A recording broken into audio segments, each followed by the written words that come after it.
تو کلمہ فعل جو ہے یہ کسی کام کے کرنے یا ہونے کا پتہ دیتا ہے، اور کوئی نہ کوئی زمانہ بھی اس کے ساتھ پایا جاتا ہے۔ تو اسم کسی شخص، جگہ، چیز کا نام یا اس کی صفت ہے، اور فعل وہ کلمہ ہے جس میں کسی کام کے کرنے یا ہونے کا پتہ چلے اور اس کے ساتھ کوئی نہ کوئی زمانہ بھی پایا جائے، تو اس کو ہم کہتے ہیں یہ فعل ہے۔ اب عربی کے اندر ہم فعل کو پڑھتے ہیں نصرہ یقولو، نصرہ اس نے مدد کی، یقولو وہ کہتا ہے یا کہے گا، آمنا وہ ایمان لایا، قالا اس نے کہا، صدقہ اس نے سچ کہا، تہدی تو ہدایت دیتا ہے، عبدا اس نے عبادت کی، نعبدو ہم عبادت کرتے ہیں، خلقہ اس نے پیدا کیا، یخلقو وہ پیدا کرتا ہے یہ کرے گا، یقتلو وہ قتل کرتا ہے یہ کرے گا، یظلمو وہ ظلم کرتا ہے یا کرے گا۔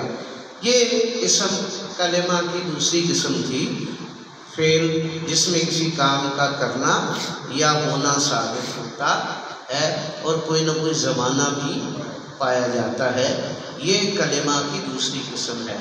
اور تیسری قسم ہے کلمہ کی حرف۔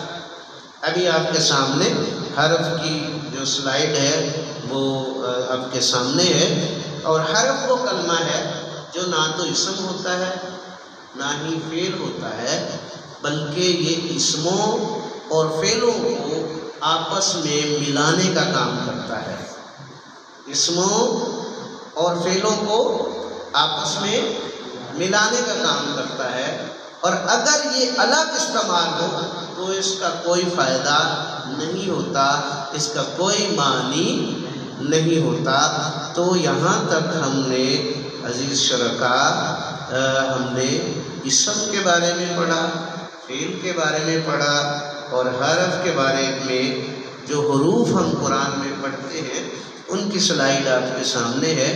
فی معنی میں، ان بے شک، لم نہیں، الا پر، لے لیے، من سے، ان کے، واو او، لا نہیں، الا طرف یا تک، اور بھی کا معنی ہوتا ہے سے یا ساتھ۔ یہ اسم کی،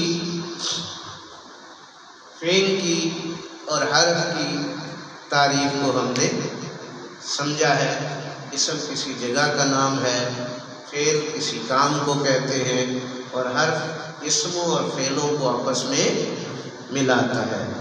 اب ہم نے چونکہ ابتدا میں اسم کے بارے میں پڑھا تھا تو قرآن ہم نے کھولا اور ہم نے پڑھنا شروع کیا، تو ہم یہ دیکھنا چاہتے ہیں، ہم پہچاننا چاہتے ہیں کہ اسم کون سا لفظ ہے، فعل کون سا لفظ ہے، حرف کون سا لفظ ہے۔ تو اسم کی بنیادی طور پر دو علامتیں بیان کی جاتی ہیں۔ سب سے پہلے جب بھی کوئی لفظ پڑھتے ہیں تو پہلے لفظ میں ہم اس کی یا پہلے لفظ میں علامت تلاش کرتے ہیں یا آخری حرف میں علامت تلاش کرتے ہیں۔ اگر کسی لفظ کے پہلے دو الفاظ، پہلے دو حروف الف لام ہوں، کسی لفظ کے پہلے دو حروف الف لام ہوں تو سمجھے کہ وہ اسم ہے، اور اگر اس کے آخری حرف کے اوپر تنوین ہو، یعنی دو زبر، دو زیر، دو پیش میں سے کچھ بھی ہو تو وہ بھی اسم ہوگا۔ تو اسم کی کتنی علامات ہوئی؟ دو۔ پہلی علامت لفظ کے شروع میں آتی ہے الف لام، اور دوسری علامت لفظ کے آخر میں آتی ہے، وہ کیا ہے؟ تنوین۔ یہ علامت الف لام جو ہے یہ ہمیشہ اسم کے ساتھ آتی ہے اور اسم کے شروع میں آتی ہے اور اسے خاص کر دیتی ہے۔ جیسے عربی میں انگلش میں کسی ناؤن کو اگر پراپر ناؤن بنانا ہو، اس میں معرفہ بنانا ہو، خاص کرنا ہو تو اس کے ساتھ دی لگتا ہے۔ the book, the title, the angel. اسی طرح جب عربی میں کسی ناؤن کو خاص بنانا ہو، اسم بنانا ہو، تو اس کے ساتھ الف لام لگتا ہے۔ تو یہ اسم کی پہلی علامت اور اس کی عملی مشق آپ کے سامنے: الباب، الصراط، الکتاب، الثمرات، الزکاة، الدنیا۔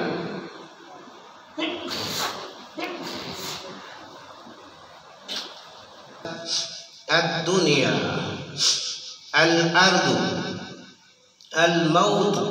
تو یہ الفاظ جو ہیں یہ الف لام کے ساتھ ہمیں بتا رہے ہیں کہ ان کے ساتھ الف لام ہمیں یہ بتا رہا ہے کہ یہ اسم ہے۔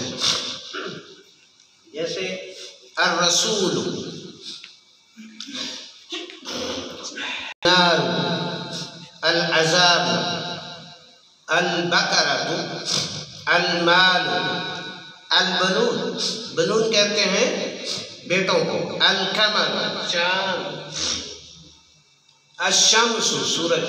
تو یہ الف لام جن جن کے ساتھ لگا ہے تو یہ ہمیں سمجھ آ رہا ہے کہ یہ جو ہے کیا ہے، اسم ہے۔ آگے تنوین ہے، اس کو ڈبل حرکت کو تنوین کہتے ہیں، دو زبر ہوں، دو زیر ہوں، دو پیش ہوں تو اس کو تنوین کہتے ہیں۔ یہ علامت ہمیشہ اسم کے آخر میں آتی ہے، اسم کے، اور اس کا عام ہونا ظاہر کرتی ہے، اسم کا عام ہونا ظاہر کرتی ہے۔ تنوین کا عربی میں وہی تصور ہے جو انگلش میں ایک ہے، جیسے a book، پین، ٹھیک ہے، دی بک خاصیت کے لیے اور آپ پین عمومیت کے لیے استعمال ہوتا ہے۔ تو تنوین جو ہے اسم کے آخر میں استعمال ہوتی ہے۔ جیسے یہاں جو تنوین ہے اس کو انہوں نے ریڈ کلر میں انڈر لائن کیا ہوا ہے، سرکولیٹ کیا ہوا ہے، جیسے برقن، قوم، ثمرۃ، منافق، سماء، نور۔ تو یہ الفاظ جو ہیں ان کے آخر میں جو تنوین ہے یہ ظاہر کر رہی ہے کہ یہ الفاظ اسم ہیں۔ اسی طرح جنت، سحر، بناء، ماء، رسول، کافر، رسول، کافر۔ تو الف لام یا تنوین جس لفظ پر بھی آئیں وہ یقیناً اسم ہوگا، اور یہ دونوں علامتیں ایک اسم پر ایک ساتھ لانا درست نہیں ہے۔ الکتاب کہنا غلط ہے، یا الف لام والی علامت ہوگی یا تنوین والی علامت ہوگی۔ اب ہم اسم کی پہچان کے حوالے سے ہم پڑھ چکے ہیں کہ جس لفظ کے شروع میں الف لام یا آخر میں تنوین ہو تو وہ اسم ہوتا ہے۔ اس کے علاوہ وہ لفظ جس کے آخر میں تا ہو، اس کو تانیث متحرکہ کہتے ہیں، لیکن چونکہ ہم گرامر نہیں پڑھ رہے، ہم صرف علامات پڑھ رہے ہیں، تو جن الفاظ کے آخر میں تا یا الف تا ہو وہ بھی اسم ہوتا ہے۔ اس کی علامات ہم دیکھتے ہیں ابھی ادھر کہ وہ کون سی ہیں، جیسے جنتن، کلیلتن، رحمتن، کلمتن، حدیقتن، لیلتن، آیاتن۔ اب آخر میں کیا ہے؟ الف اور تا، اور اوپر والے الفاظ میں آخر میں کیا ہے؟ تا۔ حدیقتن، لیلتن، آیاتن، ظلماتن، حسناتن، السماوات۔ اب یہاں جو ہے آپ دیکھیں کہ واؤ کے اوپر جو کھڑا زبر ہے یہ خالد صاحب کس کو ظاہر کر رہا ہے؟ یہ بھی الف تا کو ظاہر کر رہا ہے۔ فاسقاتن، یہ بھی الف کو ظاہر کر رہا ہے۔ تو ہم نے اسم کے حوالے سے چار علامات کو کون سی؟ الف لام، تنوین، تا اور الف تا۔ الف لام، تنوین، تا اور الف تا۔ اب ہم فعل کے پہچان